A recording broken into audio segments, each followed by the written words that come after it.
Breaking news tonight, some Aurora City Council members are backpedaling after hiring former Denver Fire Captain Harold Johnson for the powerful Civil Service Commission.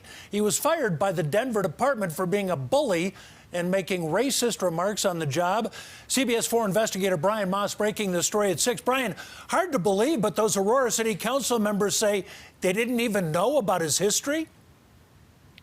Well, Jim, in a word, they were simply clueless about this. But one Aurora City Council member I talked to this afternoon is apologizing now for what he says was an embarrassing mistake. And he says Aurora will likely have to recall this important appointment. This is embarrassing. Aurora City Councilman Dave Gruber owning up to the misstep. We're all appalled. I mean, looking at what we did, this is embarrassing. So we've made a mistake and we have to do something to rectify it.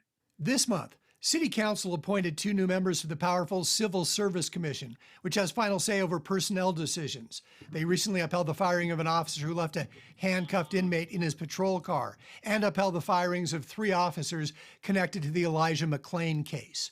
One of the new appointees, Harold Johnson, a former Denver Fire Department captain, who Denver fired in 2015 for egregious misconduct, including compromising safety, being sexist and racist towards subordinates, bullying behavior, and lying.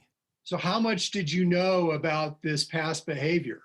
Brian, I didn't know any of it. And I'm sorry to say that I did not Google him and I did not search that information out. A search would have turned up a previous CBS 4 investigation into Johnson's firing and other news accounts of his controversial past.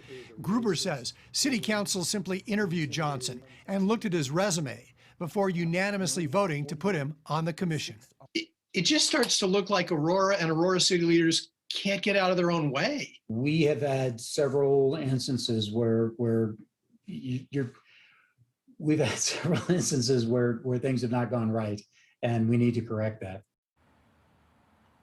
Councilman Gruber told me that the entire council now will likely look at recalling the Johnson appointment and putting somebody else in his place.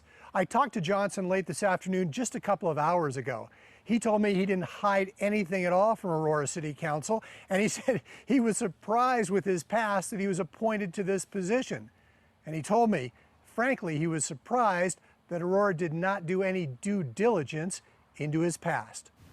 Reporting live, I'm Brian Moss, covering Colorado First. All right, Brian. Meteorologist Lauren